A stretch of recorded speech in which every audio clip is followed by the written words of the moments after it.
Hello, welcome to my show, COVID-19 um, update by Heerak. And this is April 28th. And I am happy to introduce you to my show today that's going to focus on France. And this is a nice song from France that you may like. Non, rien de rien.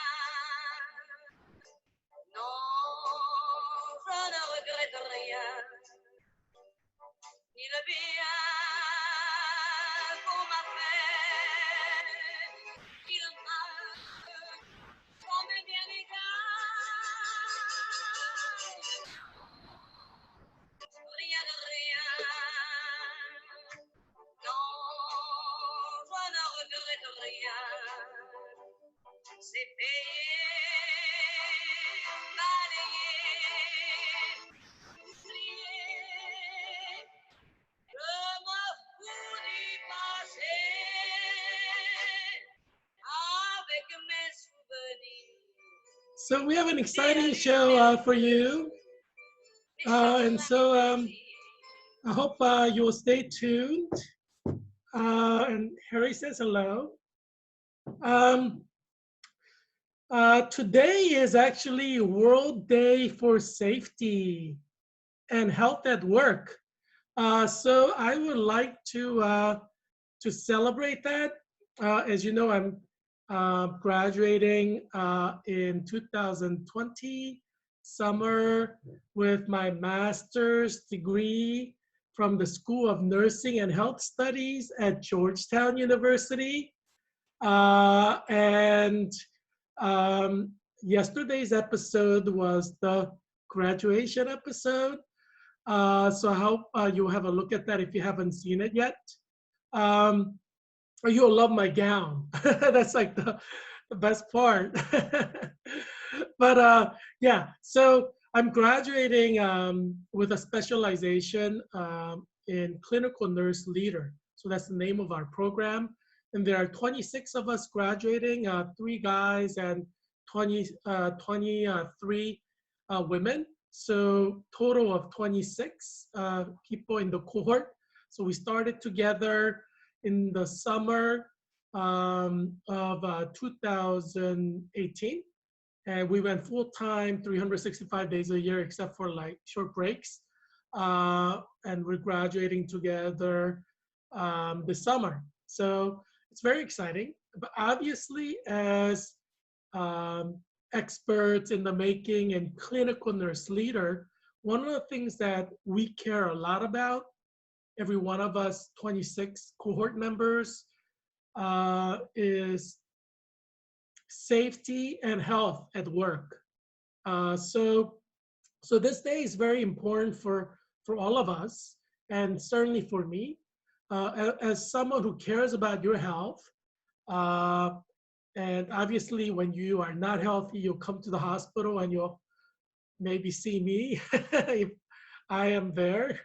I share that I am considering working at Virginia Hospital Center if they will have me, or at Georgetown MedStar Hospital. So if you come to the hospital where I work, you may see me like starting August 2020. So yeah, so we care about how you are at work, that you are safe at work, and that you are healthy at work. A lot of people get injured in the workplace, and make sure you have workers' comp because that covers your injury from work. And so one of the things that we care about as clinical nurse leaders in the making, or CNLs for short, is that everybody has safety and health at work. And so one of the things that we cover in public health nursing, and my professor is Professor Lorraine Spencer, who worked many, many years in Arlington County Public Health Department, and as a school nurse at Wakefield High School. And I have tremendous respect for her. And she actually inspired me to think seriously about public health nursing. And I shared that she's the one who inspired me to go into running for U.S. Congress in Virginia's 8th District because I came to realize how important it is to have policies that help a lot of people. So you could see that episode from weeks ago. If you like, just watch all the episodes, catch up on it. But yeah, so one of the things that we emphasize in public health nursing is that we want to create an environment in society where people are healthy and they have protection. So that relates to, let's say, people having shelter so that they don't die or get sick. So public health nursing cares about making sure everybody has food, shelter, and public health cares about safety at your work because we are interested in preventing injury or disease before it happens. So that's the ideal, that we prevent it before it happens. Because once you have the disease or illness or you get injured, you have to take time off from work. Your family life gets interrupted, and you have to pay co-payment even if you have a great insurance. So there's going to be cost to you. And so there's a lot that can happen. And so workday for safety and health at work, that's kind of important. You could get pneumonia from particles in the air if you're working in construction, and you could die from this pneumonia. It's called aspiration pneumonia. And obviously in any workplace, you want to make sure there's no dust particles that can be harmful to you, or fungus. And so we care about that, and so as experts in the making, clinical nurse leaders in the making, these are issues that we care deeply about, World Health Day and safety. And so that's very important. So today's the day that celebrates World Day of Safety and Health at Work. And so I hope you will celebrate with me. And so we're going to talk a little bit about that as well a little bit later on. But let's first get to our TED Talk. And I have very bad news for you. Last 2 days, or yesterday, we had 2,101 deaths. But 2 days before that, we had 1,000, a little bit over 1,000 deaths each. So we see that we were kind of fooled by 2 days when we had a little bit over 1,000 deaths. So this,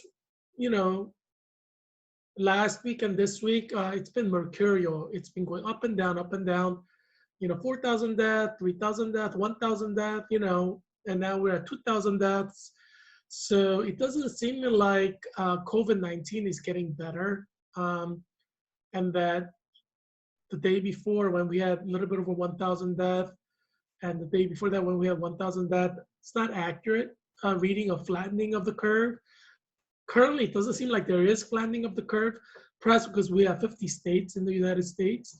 So different states have different peaks. So we may never see a flattening of the curve as a nation because things get bad, in one state, and another state, things start to get bad in that state, and New York is nowhere from really recovering yet. Their death rate is, over 20,000, just one state in the United States. So, and there are people dying from COVID continuously. And just a couple of days ago,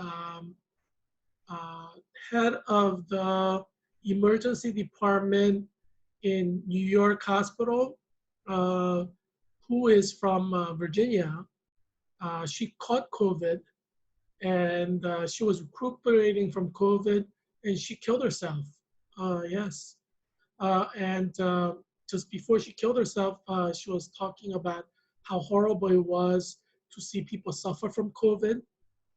And my nursing professors have shared with us, nursing students at Georgetown University, that there there are people suffering from COVID, and it's a horrible thing to see. And hospital units are just completely changed. Nurses are under tremendous stress, and our complex nursing professor shared with us that last Friday, when she was working at her hospital in Maryland, there was a complete change that she was noticing. No one was talking to each other. So nurses and doctors are so stressed out from COVID-19 that the camaraderie they generally share in the workplace, that's kind of going out the window. Everybody's stressed, everybody's scared. Nurses are scared, doctors are scared about getting COVID-19. And our professor shared that um, she had one gown, and there wasn't any more gowns left. And in her hospital, other units where they had extra gowns, they didn't share it because everybody's afraid to die. And as I've shared, you're supposed to go into a unit at a hospital, work on a patient, and then after working with one patient, you're supposed to throw everything away. So the way it works is you go into a room. Before you go into the room, you wear like the gown and the mask and gloves, and you go in. Inside the room, you take care of the patient, and after you're done, you're supposed to throw everything away by the exit way, right by the door. You throw everything away, and then you come out. So you're supposed to dispose of your gown and mask and glove after you use it, one-time use. Even with the same patient, before you leave the room, you're supposed to throw everything away. So our nursing professor was sharing that, she only had one gown. And so you can imagine what kind of problems, people can face. There's lack of PPE, and this is happening across the nation. We need more PPEs. Obviously, during the whole shift, 12-hour shift, she needed many, many gowns, and these are disposable gowns, obviously, because, when you go in to take care of a patient, bacteria and other pathogens, viruses, and with some patients with fungi, it sticks to the gown, so they have to throw it away. They can't bring it outside into the hallway because you're going to bring germs, bacteria, virus, and fungus out into the hallway of the hospital, and that's not good. So you're supposed to throw everything away before you come out, right? So there is a serious problem, and this is not just with one hospital. It's all over the nation. This is happening, and this is in Maryland, near the state's capital. And so it's a very good hospital as well. So you can imagine this happening everywhere, throughout the United States of America, and great hospitals that have a lot of money, hospitals that generally treat millionaires or, upper class, middle class neighborhoods. This is happening everywhere. It's not just in poor neighborhoods. That's the point. So safety at work and health at work. Currently, nursing professors and nursing, nursing experts who have worked in hospital setting for 20, 30 years, they are facing potential death every time they work there. Partly because there's no PPE. There isn't enough. And so, I'm hoping like my nursing professor won't die because, she is not young. So, that kind of scares me because she's young. She's not young, but she's been a nurse she's an expert. She's one of the leading experts in the country. So she's been doing this for decades. And so, she's older, so she's one of the vulnerable populations. Many of my nursing professors are because they're experts. That's why they're nursing professors, right? At Georgetown University, which is one of the greatest universities in America, if not in the world. So the nursing school has amazing experts. Many of them have been, nurses for like decades. Some have been nurses for over 40 years. So we have professors who have who have done all kinds of nursing, for like 40 years or 30 years, 20 years. So many of the nursing professors, because they're experts, they're older, which means they're vulnerable, right? Because COVID kills people with pre-existing conditions and people who are older. And so, you know, I worry about my nursing professors, obviously. I hope none of them die, because many of them are working as nurses right now, taking care of COVID-19 patients because they want to help.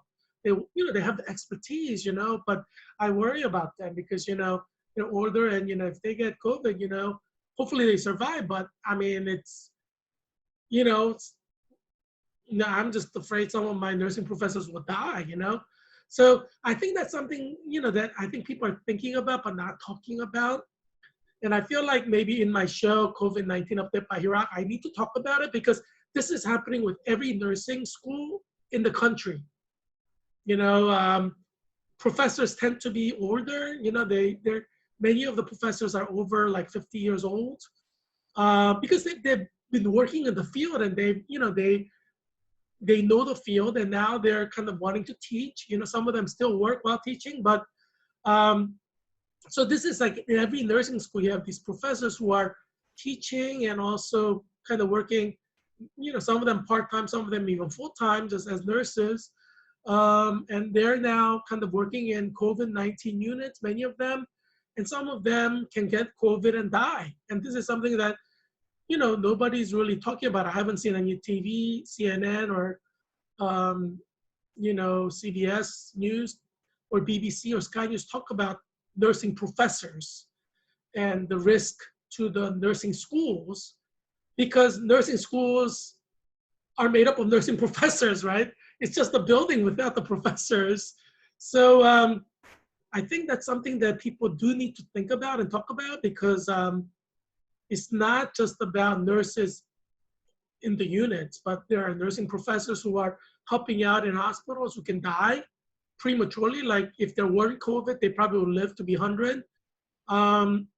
But some of them will die, and some of them might have already died, but nobody's covering it in the news, so we just don't know. I mean, each school may know, but it's not being focused on right now, and I think that's something that needs to be covered as well. And I feel like safety and health at work is a this is the right day. This is the World Day of uh, Safety and Health at Work. So I want to talk about our nursing professors whose work is to teach us in nursing school, right? And Georgetown University has many great programs. It has Bachelor of Science in Nursing, a program, master's programs in nursing, doctoral programs in nursing. So yeah, so I feel like we need to talk about it a little bit. So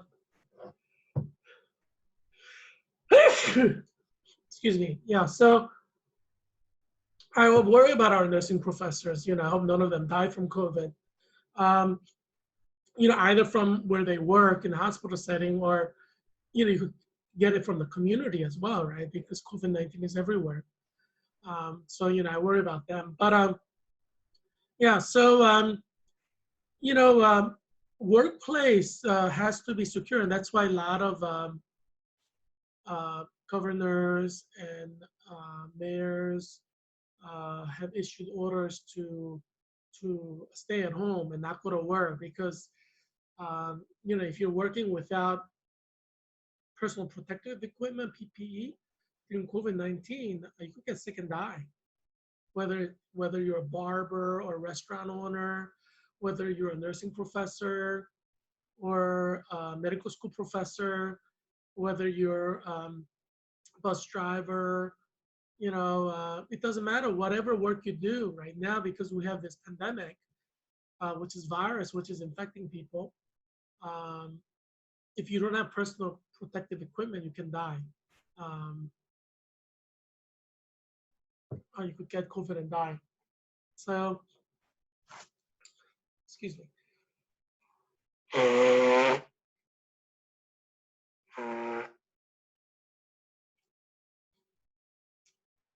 Yeah, it's sad, when we think about all the workers who have died, and some of them have gotten COVID at their workplace and died. And so for nurses, they say nurses are the highest risk group.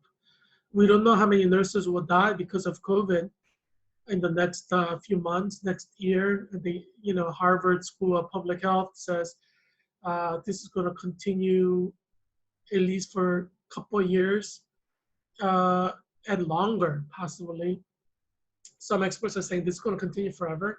So if we don't have vaccines or cure, people are going to keep dying forever until vaccine is discovered. And people are not confident that we're going to have vaccines discovered within 2 years. Generally, it takes 18 months, about around 2 years to get a vaccine. But because COVID-19 is very complicated, they're not sure if we're going to have it in 2 years. There are something like 60 elite teams all over the world working on it, Nobel Prize winners, but all of them are running into walls right now. So experts are not optimistic about finding the cure or a vaccine, unfortunately. So yeah, it's kind of like lights out, right? Without a vaccine, anybody is at risk. And it's like walking in the dark. Lights out, you're just walking in the dark. You can trip and fall, break your hip, or you can run into something. There can be a lot of injuries. So I'm using the metaphor of walking in the dark. But right now, most experts are kind of walking in the dark, and they don't see a light, at the end of the tunnel in terms of vaccine discovery. And that's why we have so many deaths in America. It's not decreasing because we don't really know how to contain it, really, except social distance or, isolate people, right? They have no other way. They don't know any other way to stop this right now. And as I've shared, our nursing professor was sharing with us about the situation in her workplace where they only had one gown. I mean, geez, that's like your chance of getting COVID working in that condition in a hospital is very, very high. I mean, it's like if you don't get it, you're like you were lucky. you know, yeah, there's a lot of scary things going on right now, and because we need to have factories mass produce PPEs. I mean, for nurses at least.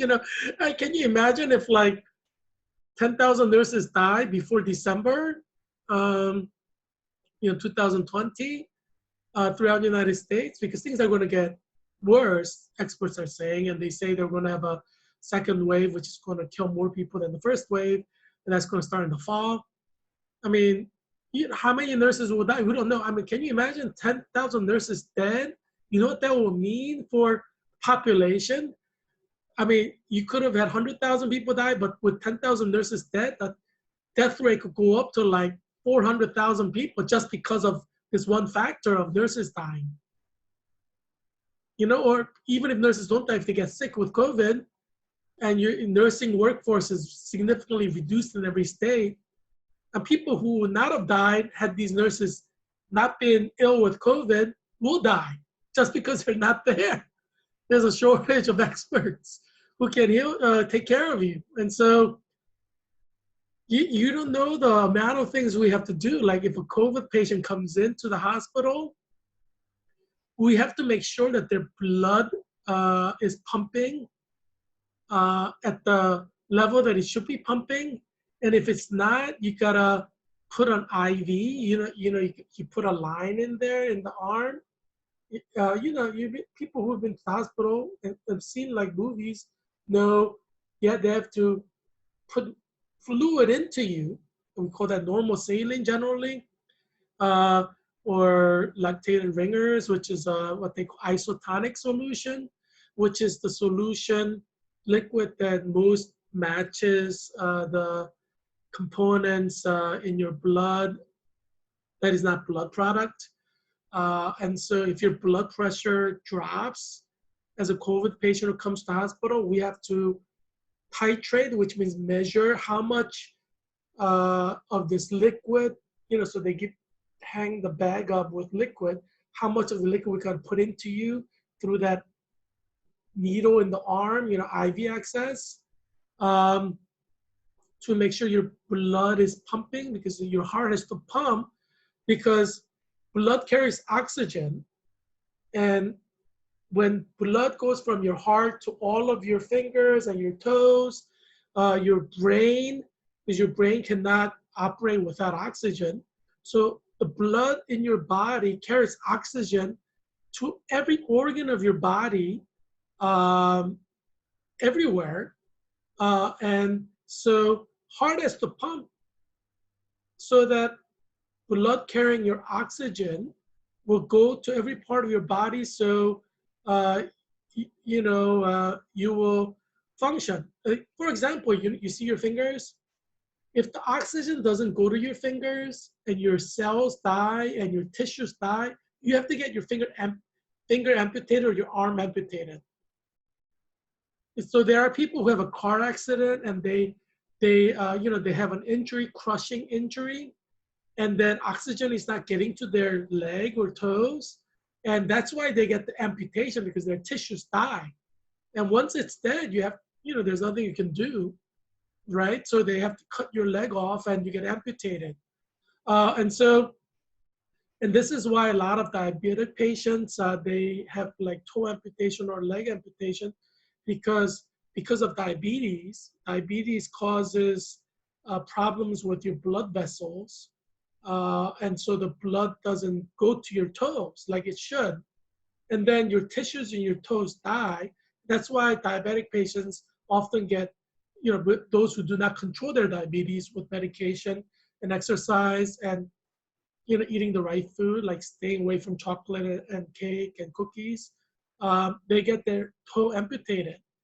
And so, so one of the things we have to do is ensure that your blood is pumping at the right level.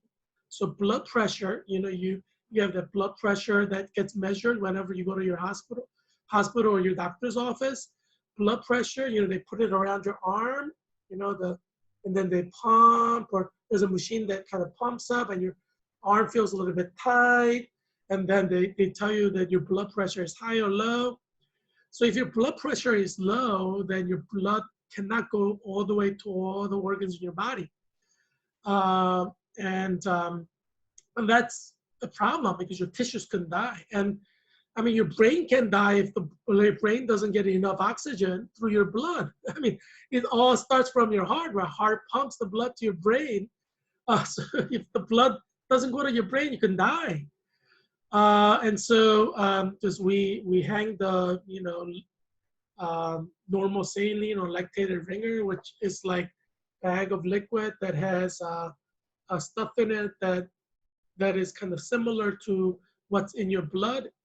Like some of the electrolytes, we call electrolytes, some of the things that are in your blood that needs to be in your blood. So we can't go into too much detail, but that's why in the hospital you have this, they put a needle into your arm, and then they have a bag hanging and there's liquid coming into your body, because they need to ensure that you have enough liquid in your body, which adds to the blood volume, so that your heart can pump this liquid into the other organs, which is combined with your blood, and then your blood can reach your organs, So that's only one aspect, and, maybe in the future shows I'll talk about other things as well. So make sure you subscribe to this YouTube channel and watch this every day. You'll learn about healthcare system, nursing, what goes on in the emergency room and in the hospital, and why COVID-19 is so deadly, and how you can survive COVID-19. You know, you get all this helpful information from me, Heerak Christian Kim. So you want to make sure you watch this every day. And, you know, tell your parents, tell your adult children and your friends, your neighbors, your coworkers to watch this show every day because it will help you. I talk about things that CNN and PBS does not talk, they do not talk about. I mean, you've seen CNN, PB, and CBS, you know, and BBC and Sky News. They don't really talk about a lot of things that I talk about. And that's why this show is so special. This will help you and save you. And so that's why you need to watch this show every day because it will help you survive COVID-19. So you should watch this show religiously. Tell everybody in your family to watch it religiously. And also you learn a lot about things that can, you know, give you some information that you need, but also information that is interesting. So, you know, your life during COVID-19 can be more interesting because you watch this show. You become erudite and intelligent because you're watching this show. So I hope you know, you will be helped through this show, and that you and your family will survive. You know, I created this show to help you and your family. As you know, I'm running for U.S. Congress in Virginia's 8th District. That's in Arlington, Alexandria Falls Church, and parts of Fairfax County. Current Congressman is Don Beyer. He's a Democrat. I'm independent. I'm running against him. Obviously, I want to win. November 3rd, 2020 general elections, so vote for me. And, you know, I care about you and your family. That's why I created this show. So you can understand that, you know, once I become your congressman, I can help your family in many, many ways. And so it's a good thing for you and your children, your grandchildren. I am your future. So vote for me. Yeah. So in 24 hours, we had 2,101 deaths. So yesterday, that toll was at 56,255. Today's death toll is at 58,356. And confirmed cases of COVID-19 is going up at around 20 to 30,000 cases per day. So it went up from 988,189 to 1,000,000, 12,517. So yes, it's very sad. You can see the owl, Harry, crying, right? Because we have broken the 1 million mark. Yes, we have broken the 1 million mark, unfortunately. Yeah. And COVID-19 is seeing no stop. I watched the daily update by New Jersey Governor Murphy today, and he was saying that there were over 400 New Jersey people have died. A lot of people are dying in New Jersey. You know, it's really sad. And the problem with New Jersey, and watch my show on New Jersey from a few days ago, is that it's spread out. It's happening in different counties. So you're having like over 500 people die in different counties, which means each county is having increase in number of deaths. So New Jersey case is a little bit different from like California, where most of the death is coming from one county, one area, Los Angeles. And that's the case with like, I think Michigan as well. Most of the deaths is coming just like from one area, but New Jersey is in serious trouble because death is happening in many different counties that are kind of spread out. So I don't know what's going on in New Jersey that's causing this, but maybe some people are breaking social distancing rules and traveling and visiting their friends and relatives when they should not be. Maybe that's why it's spreading. If you have movement of people, coronavirus will spread. It just, that's how it spreads, right? From people to people. And so the more you have contact with people who are outside of your home, you're gonna have greater chance of getting it and dying from it. You know, so that's a problem. Now, So if you're in New Jersey, please do not go around and visit your friends and, have barbecues and parties and stuff, even if no one's watching. I mean, you want to live and you don't want to get it and then give to your parents or your children and they die from it. So yeah, just kind of, pray, read the Bible. This is a good time to pray and read the Bible, connect with your God, I mean, this is not the time to socialize with people. But something is going on in New Jersey, which is a problem. I mean, people in New Jersey, if you're you know what I'm talking about. If you're the one who's having barbecues and socializing with friends and neighbors, just because you're not going to work, this is not a holiday. I mean, people are not ordered to stay at home because they want to give you an extra vacation day. No, we have a deadly virus killing people. And people in New Jersey need to understand this is not the time to socialize with people. Just stay at home, read the Bible, spend some time with your children and your wife. Um, you know, have some family time. Don't go outside of your home where you could get COVID-19 and bring it back home with you. It's not the time to do that. Yeah. Let's go and look at the figures in Europe. We haven't done that for a while, and oh my gosh, Europe in serious trouble because one country, it's pretty small. Some countries are smaller than like New York State or California. And look at the death. Oh my gosh. Europe is in serious trouble. Italy, it has 27,359 deaths.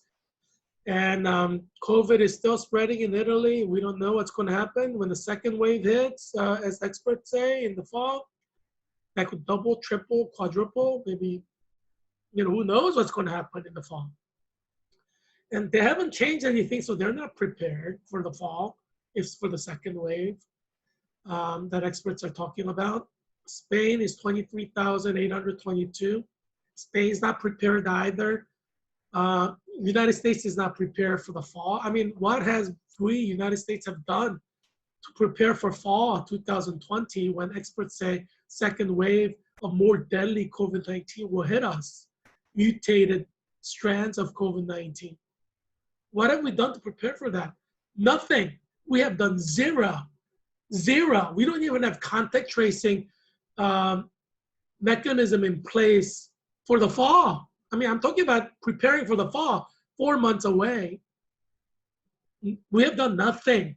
And the problem is COVID-19 is going to hit with influenza A and B. I told you how much I suffer with influenza A. Even though I had a vaccine for influenza, I got influenza A because vaccine is never 100% foolproof. So if you get COVID and influenza A, oh my gosh, it's like 99.9% you're going to die. I mean, when I had influenza A, but the scariest thing was getting COVID while I have influenza A, because that's like 99.9% death. So I just stayed at home, did not go anywhere. Because if you have both, I mean, geez, there's basically no chance of survival. So, but that's coming in the fall. You could have COVID-19 and influenza A or influenza B. I mean, geez, that's coming in the fall. A few months away. What are we doing to prepare for that? Nothing. Italy's not preparing for it. Spain is not preparing for it. And France, number 3. France, you need to worry, France, because you're catching up to Spain at an accelerated rate. You're at 23,694. By this time next week, you may have beaten Spain. You may have beaten Italy. Who knows? France has been like accelerating its death rate faster than any other European country except for United Kingdom. United Kingdom is kind of going at a very fast rate as well. And United Kingdom may become number 1 end of next week. Because whatever is happening in United Kingdom, it's not a good thing. There's something wrong, probably in public policy. I personally think it's use of volunteers for COVID-19. When you're using volunteers who are not properly trained in healthcare or nursing, they're going to get it and they're going to spread it. So I think United Kingdom is one of the few European countries that uses volunteers to help people during COVID, and I think that's a bad idea. Because COVID is a killer virus. We're not talking about help volunteering for poverty, where volunteers don't really have any risk. Going to poor communities, just kind of sharing food. We're talking about a pandemic where every volunteer could get COVID.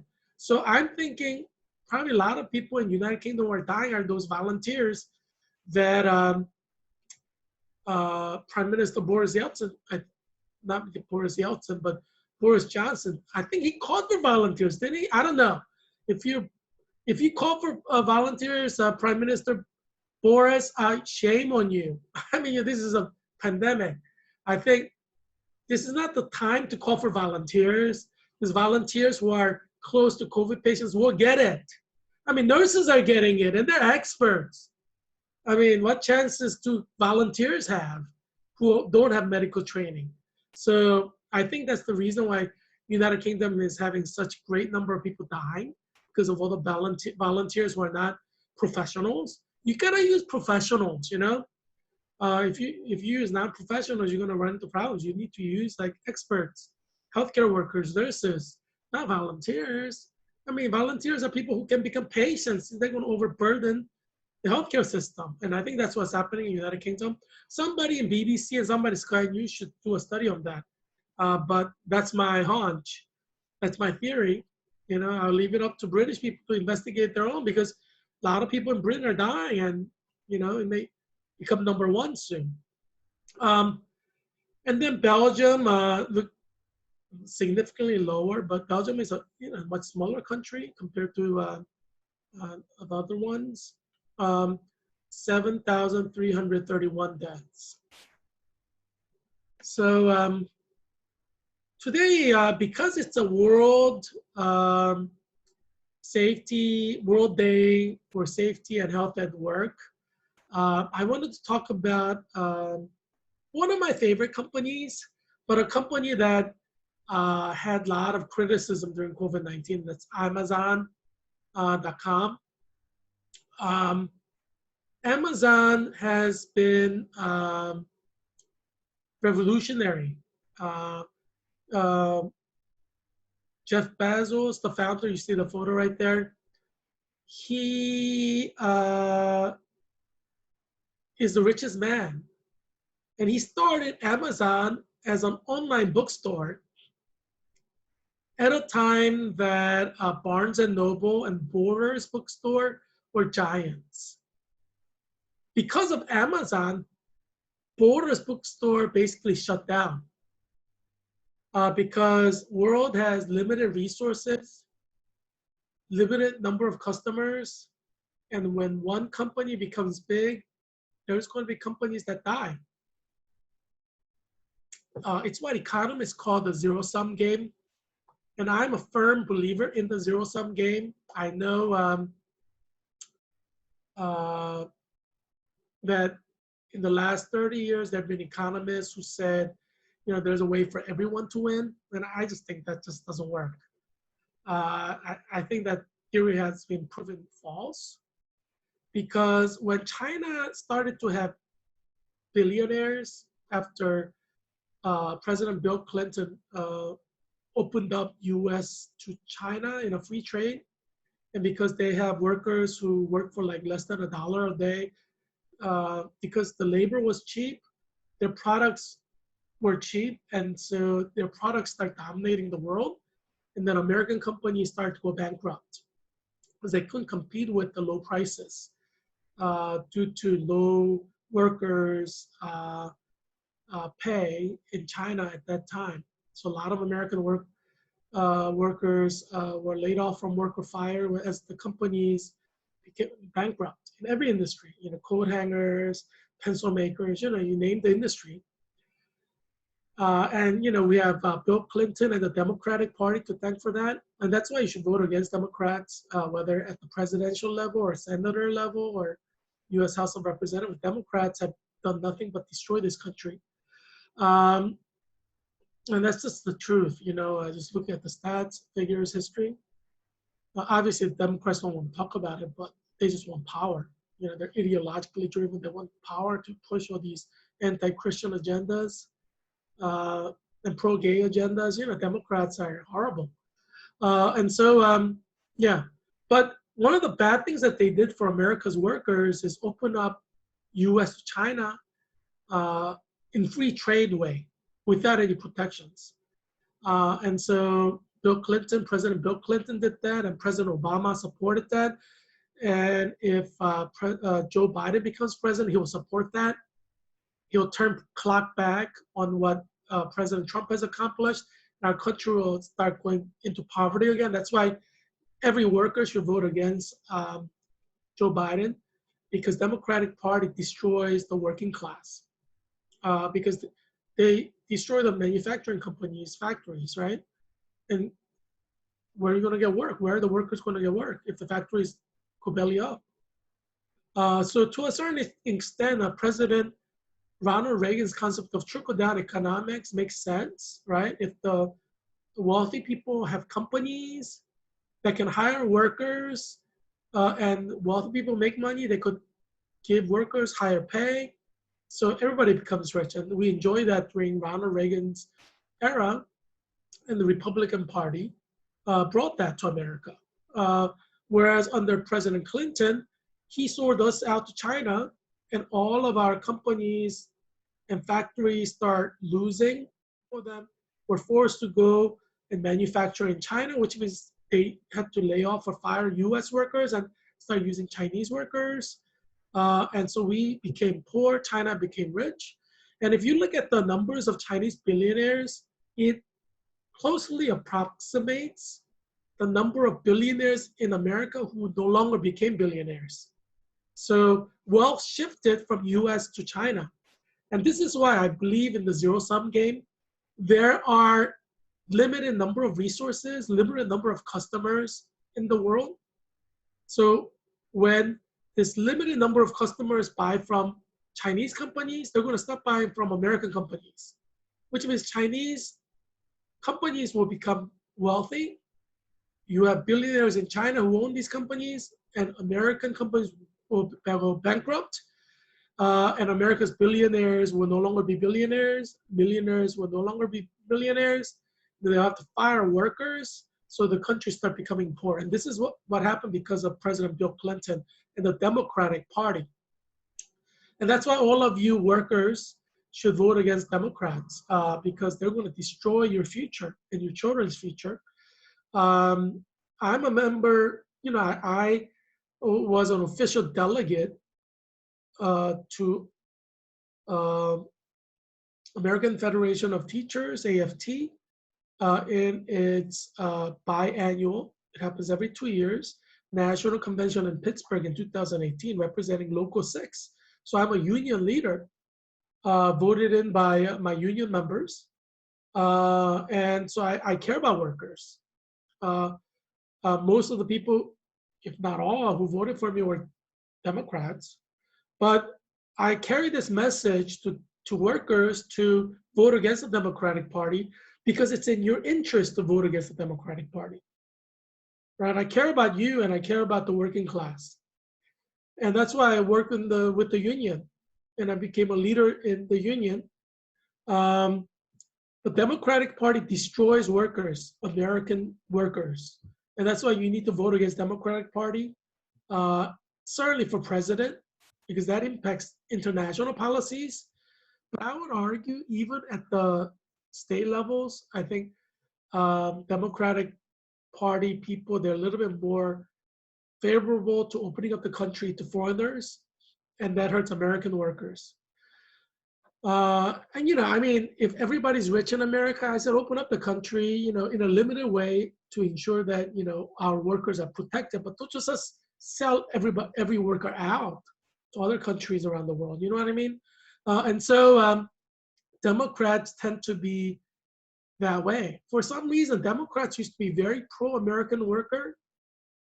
And you see that in the union movements. And then union leaders became rich. Some of them started to sell out the workers because it's like Judas Iscariot. They took 30 shekels of silver, sold out American workers to other foreign countries, and so lot of, if you see a lot of union members today, union leaders, like national leaders, they're like fat cats. They're like bourgeoisie. And, they hobnob and go to all these wealthy uh, dinner parties with millionaire Democratic politicians. They all want to sell the workers out to China or to, other countries, and so I'm opposed to that. I think US citizens who are workers deserve a job. Their children deserve a bright future. And that's why I oppose Democratic Party. And I voted for Trump 2016. I plan to vote for him again in 2020 because we need to protect America's workers. The Democratic Party is anti-workers, uh, and Joe Biden as well. He has no plan to protect the workers. Ask him what he's going to do with China. Ask him what he's going to do with world trade. He's going to sell us out as President Trump did, as President Obama did. All of them, all these Democratic presidents, they take cash, you know, from foreign countries in terms of like special lectures. They give them like $1 million in lectures for 30-minute talk. I mean, I call that bribes. I mean, that's why I say Hillary Clinton and Bill Clinton are corrupt. They give like an hour lecture to China, they get $1 million. It's like a payback. I mean, it's corruption, in my opinion. Obama did that too, and so I don't trust Democrats who become president because they've sold us out. They sold America's workers out. And so I feel like this is an important thing to talk about in the World Day of Safety and Health at Work. Because if you don't have work, I mean, like if you're unemployed, safety and health at work doesn't even become an issue.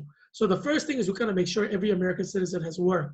In order to do that, we gotta make sure Democratic Party becomes weak in America, that you vote out Democrats at the state level as well. There's a lot of Democratic state senators and House of Representative members.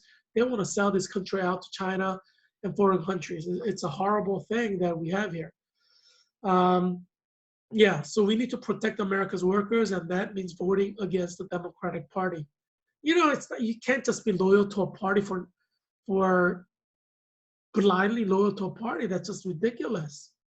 If the Democratic Party is selling workers out, U.S. citizen workers out, you got to vote against the party.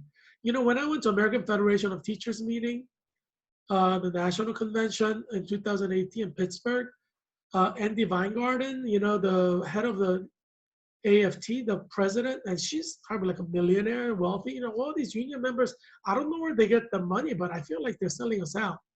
They're getting cash for selling us out, the American workers. But Andy Weingarten, she talked about, undocumented workers and foreign workers. I'm like, what?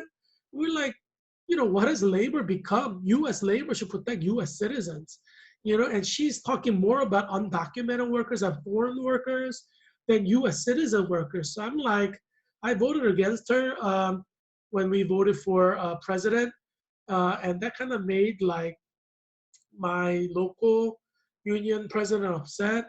But because she's supposed to be progressive, and that's like the progressive thing to do is vote for Eddie Weingarten. But I'm like, all she talked about is like undocumented workers and foreign workers. Why should I vote for her? She doesn't care about U.S. workers.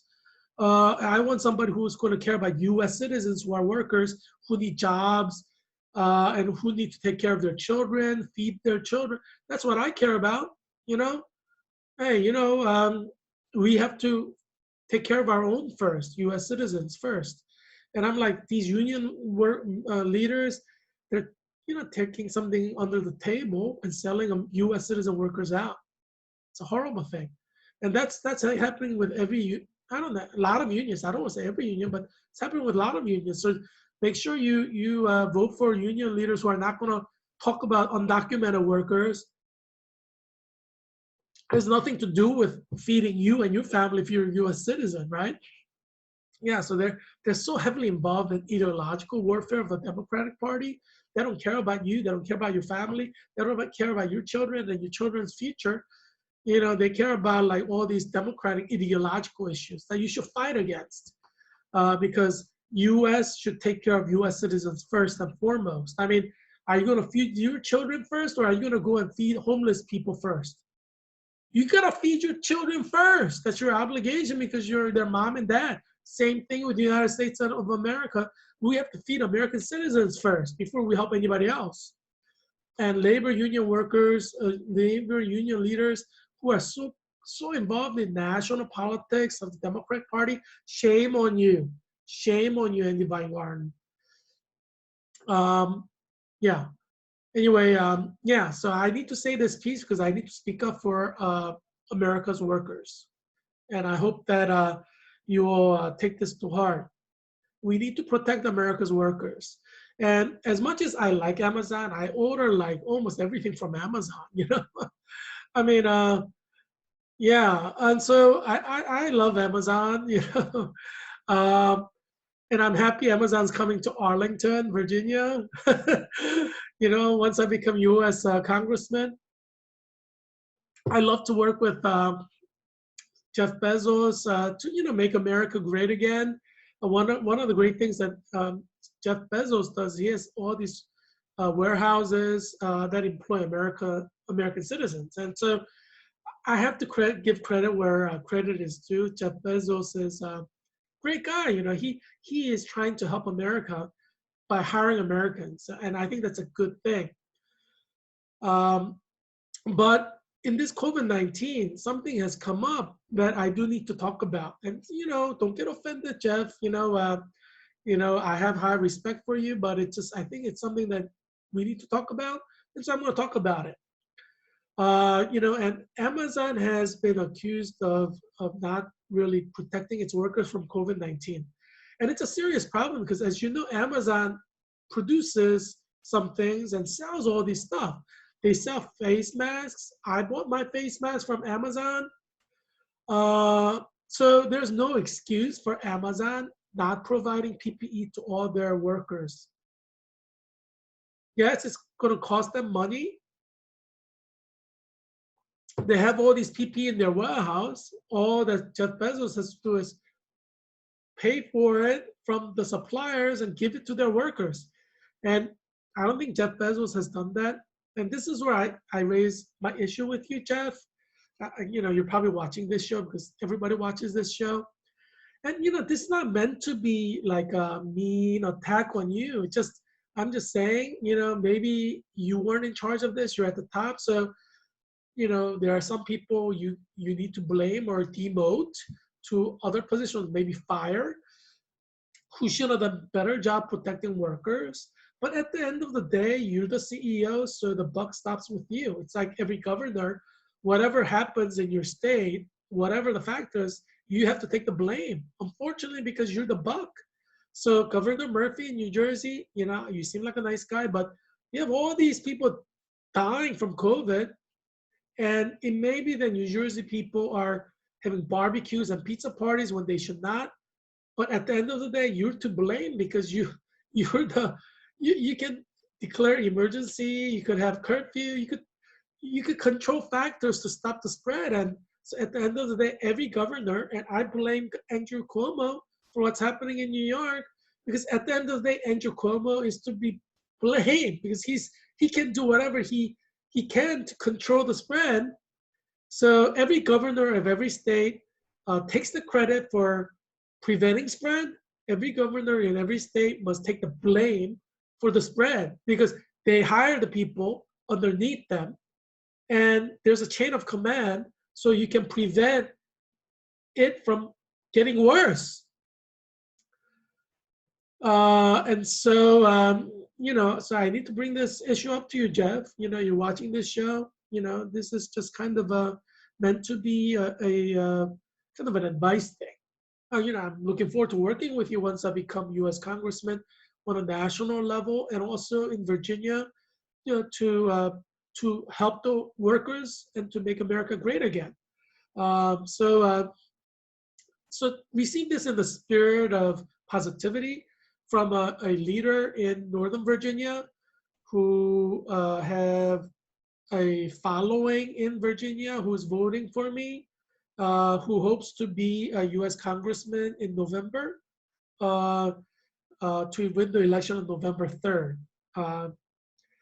So I'm speaking to you as a communal leader of Northern Virginia. Uh, and so, and the labor leader. I was a delegate to AFT, National Convention in Pittsburgh in 2018. Um, so the first article is Amazon loses appeal against worker safety ruling in France that prompted it to close. So yes, France, but workers around the world, all workers deserve uh, benefits, good treatment, because they're people. Um, so yes, France is not America, but you need to maybe fire your managers in France because obviously something went wrong there. You need to have good managers who are going to care about the people because your people is your people. You got to think of them like your family. People, are not just machines. They're not commodities. They're not slaves. And I'm sure, Jeff, you agree with me on this because you seem like a rational guy. You seem like a caring person who cares about workers. Yeah, so you need to hire people who think of workers as people, co-workers who deserve benefits, protection, and respect. And it seems like it's not being done in France. So you need to fire those people who are managing those people or demote them. And second article from New Jersey, Cataract Mayor wants Amazon plant closed after virus spreads among workers. Obviously, somebody's to blame for that. Now, if the manager of that plant provided everybody with face masks and gloves, then he did his part or she did her part. So you should fire her. But if your manager did not provide every worker with a face mask and glove to protect themselves and maybe goggles, um, which you have. I mean, Amazon has everything. Then you need to fire the manager. Manager should have asked for these things from you or people who are like over them. They should ask for them because you cannot every plant manager has to take care of their own workers, right? If they're not doing their job well, then you have to fire them or demote them because they're not doing their job. They're not the right people for the job at this right time because they need to protect people from getting sick with COVID or dying from COVID, right? Because at the end of the day, you're responsible because you're the CEO. It's like in a college, president is responsible for all the wrong things that professors may do, uh, or directors, or at the end of the day, the president is considered to be guilty. The whole university is supposed to be guilty if they do something wrong, like discriminate against like a student, like an Asian student like me or whatever. Uh, it may be your employee doing it, or a manager doing it, but at the end of the day, the whole university takes the blame. Same thing with Amazon. Yes, it may be that manager in that cataract uh, plant uh, that has placed workers at unnecessary harm's way. But at the end of the day, you're the CEO of Amazon, so you have to take the blame. So you need to, being a good manager, being a good CEO means you have the right managers for the for the job. I mean, right? Obviously, I understand COVID-19 is a surprise for everybody, and managers are not prepared for it. But if what are you going to keep using managers who cannot handle COVID-19 scenario? I mean, this can continue for years, according to Harvard School of Public Health. So you need managers who can handle this situation, right? That's the whole point. Whatever happens, you need people to be able to handle this. And this is all cutting into your profit margin anyway, right? So this is a relevant issue for your board discussions, your stockholders. This is something that matters to you, your stockholders, right? And it should matter to you as well. You need good managers who are not going to run Amazon into problems, right? Because they will treat their workers well and with respect. And so That's an issue in New Jersey. They're shutting their plant because there's safety issues. Third article, all of them are from April, but that's a little bit earlier in April. Alexandria Ocasio-Cortez accuses Amazon of racist smear campaign against fired worker who organized COVID-19 walkout. What are the workers supposed to do, Jeff, you know, uh, if they don't have masks and gloves and goggles to protect themselves from COVID? I mean, these are simple things. Your manager in the New York plant, all he or she has to do is request enough goggles and gloves and masks, which don't cost that much to protect the workers. You could keep them protected. They don't have to get COVID working, and so you have to provide workers with what they need. I see that President Trump uh, signed an executive order to keep meat plants open, and I think that's a smart decision. President Trump has been very good about leading this country during this COVID-19 crisis. I know ideological Democrats are always attacking him, but they're ideological. They don't care about people. They care about their ideology, these Democrats, right? But President Trump is trying to keep meat food chain open so American people do not starve to death. So we need the meat packing and meat industry to be open so Americans will not starve to death. We are talking about 330 million American citizens. We can't have them die from starvation because there's no food. So we do need to keep these meat plants open. President Trump is right to sign this order. However, each meat company should take care of their workers, ensure that they all have a mask, goggles, and gloves so that they don't get infected with COVID-19. If managers do their job and provide the workers with every PPE that they need, then managers cannot be blamed, because let's say Amazon manager provides their workers with goggles, mask, and glove and teaches them how to use them properly, but the worker himself or herself takes the mask off and gets COVID, then that's his or her fault, because they've been taught how to be safe, and they've been provided with the personal protective equipment, but they did not use it. Then it's their fault, but it's up to Amazon and all the meat packing companies like Tyson, Purdue, to provide personal protective equipment. What that means is we need companies to produce personal protective equipment, because that's the most important thing right now. That's probably more important than gold, because if you die now, what's your wealth going to do for you, right? Personal protective equipment is the most important thing right now. There's nothing more important than that. You need to produce it. You need to produce like trillion per day.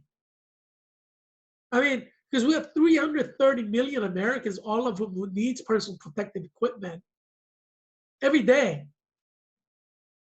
They can't keep reusing it, which means we need to produce at least 5 trillion personal protective equipment every day. You need to find a way to do that. We're not going to have a vaccine in the next months or years, maybe. So if people are going to go to work, they need to wear personal protective equipment, and you can't wear it for the whole day if you're sweaty. You have to exchange it. So we need at least 5 to 10, probably more like 10 trillion per day production. You need to produce 10 trillion PPEs every day to meet demand. I told you about my nursing professor who was sharing with the whole cohort, CNL 2020 clinical nurse leader cohort at Georgetown University, that when she went to hospital for 12-hour shift, she only had one gown. And I told you, every time you go into patient's room, you use the gown and you throw it away. how many gowns do you think a typical nurse needs in 12 hours? Let's say the nurse spends 30 minutes with a patient, and let's pretend you in 12 hours you need what? 24 gowns, just one nurse. Do you think there are 24 gowns? She only had one. So this is why nurses are getting sick with COVID-19, because they don't have gowns. They need gowns. So do you see what I mean? They need 24 gowns, 24 masks, 24 different gloves. This is what I'm saying. United States of America needs to produce 10 trillion PPE items every day if you want to survive COVID. 10 trillion per day. If you want to have people open up for work and not get COVID, you need protection. So that is the most important thing America has to produce. I don't hear anybody talking about it. Have you heard CNN talk about it? PBS talk about it? Testing to see if somebody has COVID, that's not as important as protecting everybody with masks and gloves. Because you may not have COVID now, but you could get a COVID later in the day. So testing for COVID is not as important as producing PPE, but no one's talking about it. Have you heard anybody talk about it? No. This is why Heerak Christian Kim is the leader you need for U.S. Congress. Because I talk about issues that matter to you and every worker in America. You need this, or you can get COVID and die. Now, as I told you, I have received education with the greatest minds in Israel, United States, England, Germany, all over the world. Formal training, formal education at the highest levels. And you can watch previous videos that talk about it a little bit more at length. That's why I'm the Renaissance man, Leonardo da Vinci of the 21st century. This is why you need me to tell you these things. Because CNN doesn't know, Fox News doesn't know, PBS doesn't know. We're talking about mere mortals. I'm like an extraordinary mortal. So I need to give advice to all the news agencies to investigate things that they need to investigate, talk about things that they need to talk about. So if you're a reporter for CNN, New York Times, Washington Post, PBS, CBS, ABC, NBC, BBC, Sky News, you need to watch my show every day. Because you're going to have lights out. You're going to have lights out. And that's why this show is so important for you and your family. Because news that your news media like CNN, PBS doesn't cover, I cover. You need this channel, whether you're educated or uneducated, whether you are a factory worker or a CEO or a manager, whether you have a PhD or no college degree, you need to watch this show. Because I give you information that you need to survive COVID. You and your children, you and your parents, you and your brothers and sisters. I give you information that's going to help you survive. That's why you need to watch this show religiously every day. So subscribe to this channel, watch it every day. Now, I'm going to talk a little bit about Princeton University because we need to give credit to the university that has produced the leader. I'm now at Georgetown. Whatever accomplishments that I have as a nurse in the future, Georgetown is going to get all the glory, because Georgetown is where I got my master's. Once I graduate in the summer 2020, Georgetown is where I get my master's from the School of Nursing and Health Studies. So whatever I accomplish, Georgetown will go up. Everybody who wants to get a master's degree from the School of Nursing will apply to Georgetown when they see my accomplishments. So they're going to have steady flow of brilliant students applying to Georgetown as I make tremendous contributions in the nursing world. And so In the same way, Jeff Bezos is a graduate of Princeton University. And Princeton University deserves credit for that because he is not who he is had he not gone to Princeton University. Do you see? The information I'm giving to you, a lot of it comes from my training at Georgetown University School of Nursing and Health Studies and my amazing nursing professors. Obviously, my superior intellect allows me to synthesize information, facts, and arrange it in a way that is relevant to you, bringing in research from social sciences, history, literature, and natural sciences, and applying it to your life and life of the workers. So that's where my brilliance is. And obviously synthesizing fact and information is an art form. And I have a lot of formal education for that. Jeff Bezos received his education from Princeton, and that allows him certain level of ability to think at a level. And so we need to give credit to Princeton University where he got his bachelor's in engineering. And it's an Ivy League university, and you see all those Ivy League universities there, University of Pennsylvania, Columbia, Harvard, Dartmouth, Yale, Cornell, Brown, Princeton. If you're accepted to any of these universities, go to these universities. I would say May 1st, send in your confirmation and just go there. I mean, you may do online for a while because of COVID-19, but education is definitely worth it. If you're a high school student watching this show, because I know a lot of high school students watch this show as well, apply to these universities if you're like in the top part of your class. You may get accepted, and if you get accepted, you get scholarship, go.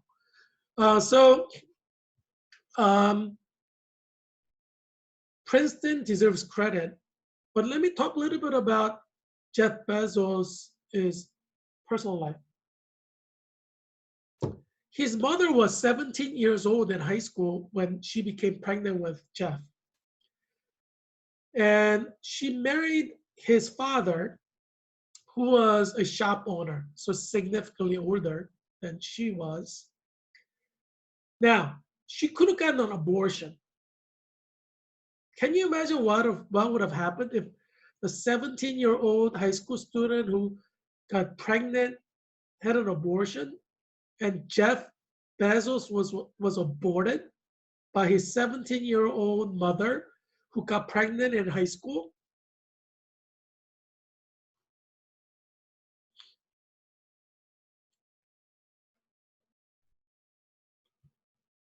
Yes, Bobby.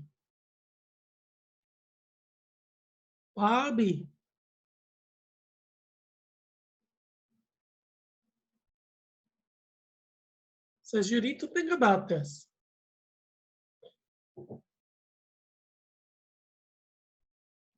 If Jeff Bezos was aborted by his 17-year-old high school mom who was pregnant in high school with a shop owner who was significantly older, just so that she could go to college, would we have Jeff Bezos today? Because some people, even some high school counselors, are saying high school students who get pregnant should get abortions so they could go to college. Do you see what abortion can do?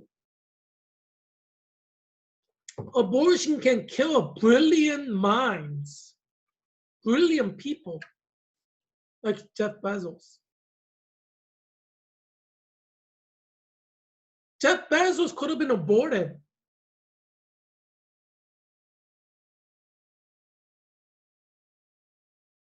And that's what Democrat Party wants, right? They want high school students who get pregnant to get an abortion.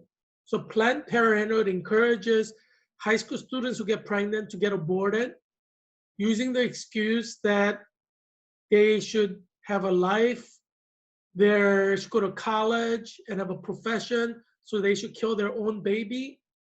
Had Jeff's mother killed Jeff Bezos, Can you imagine what we would have missed out on? Amazon hires tens of thousands, hundreds of thousands of workers throughout the United States of America, maybe more. All those people would not have had job had not Amazon been in America hiring US workers at a time when many American companies were moving their factories to China or India or other country, and US citizens were becoming poor. During President Obama's 80 years of presidency, 18 million US workers entered the poverty line because they were laid off or fired from their work. This is why I'm saying vote against President Obama, successor Biden, or Vice President Biden, who wants to be president. Because that same thing is going to happen. If Biden becomes president for 8 years or 4 years, we're going to have another 16 million Americans enter the poverty line. So this, President Trump is taking good care of you during COVID-19, right? You all received this $12,000 check per person. He's trying his hard to help America's workers because he cares about US citizens, right? And so this is why all of you who are working Americans, you vote against the Democratic Party, which supports abortion. So January 24, 2020 was March for Life, where first ever US president marched with pro-lifers or anti-abortion Americans. That's President Trump. Ronald Reagan did not do that. He didn't have the guts. He talked about ending abortion, ending Roe versus Wade when he was running for election, but he didn't do it. I mean, obviously President Trump did not end Roe versus Wade yet, but he did stand publicly with March for Life. You have to give him credit for that because it takes guts to stand with pro-lifers against those who want to kill their baby. People who want to say women have the right to kill their baby. And I hope that you, every one of you in Arlington, Alexandria Falls Church, and Fairfax County, who believe that abortion is murder, and all of you Catholics who live in Arlington, Alexandria Falls Church, and Fairfax County, all you Baptists, all you evangelical Christians, you believe abortion is murder, you should not vote for the Democratic Party. It's morally wrong for you to vote for a Democratic Party when you know and you personally believe abortion is murder. So vote for me on November 3rd, 2020. I am pro-life. I will defend the life of unborn. And you need to vote for me, not for Don Beyer, who supports abortion, killing of babies. That's not right. No one has the right to kill babies. You may end up killing somebody like Jeff Bezos. That's wrong. In the previous episode, I shared with you story, real life story of my 8th grade student at Peabody Middle School in Petersburg, Virginia, Petersburg City Public Schools. And the whole school is like 99% African American. My African American student in 8th grade got pregnant with a child. And I talked to you about that. I encouraged her and worked with her, and her classmates worked with her. And I said, I respect her because she did not kill her child. And her child will give her the greatest joy in her life. Talk to anybody, any parent. They said their child brings them the greatest joy. Planned Parenthood, by telling teenagers to kill their children, are taking away the greatest joy in their life. You talk to people who had abortion when they were teenagers because of Planned Parenthood or Democratic Party leaders. When they grow up, they regret it. Many of them regret it. I've heard testimony after testimony because they killed their child. And they know that had they not had abortion, their child would be there for them to love and for them to love them. You don't want to take the greatest joy from people. And that's what abortion does. Abortion takes the greatest joy from the mother. And that's why Planned Parenthood is evil. And that's why Democratic Party is evil. because they want to take the greatest joy from the mother. And that's why I support March for Life, and I stand with pro-life movement very proudly, because murdering little innocent children is wrong, and it's wrong to take the greatest joy away from mothers, whether they're 8th graders who get pregnant or 17-year-old like Jeff Bezos' mother when she was pregnant with him when she was in high school. It's wrong to take the greatest joy from people. And that's what Planned Parenthood does, and that's what Democratic Party does. And that's what Don Beyer does, as he supports pro-abortion laws throughout the United States. So vote for me on November 3rd, 2020, and stand for what you believe in. And that means voting against the Democratic Party. Voting against Democratic politicians who want to kill babies. That's the right thing to do. And you know that it's true. I'm glad that you and I could talk. And I wanted to show you that it's not lights out. If you do what you believe in. You know, this shirt that you see, this shirt I got from CPAC 2020 in Washington, D.C. As you know, I'm running for U.S. Congress in Virginia's 8th District.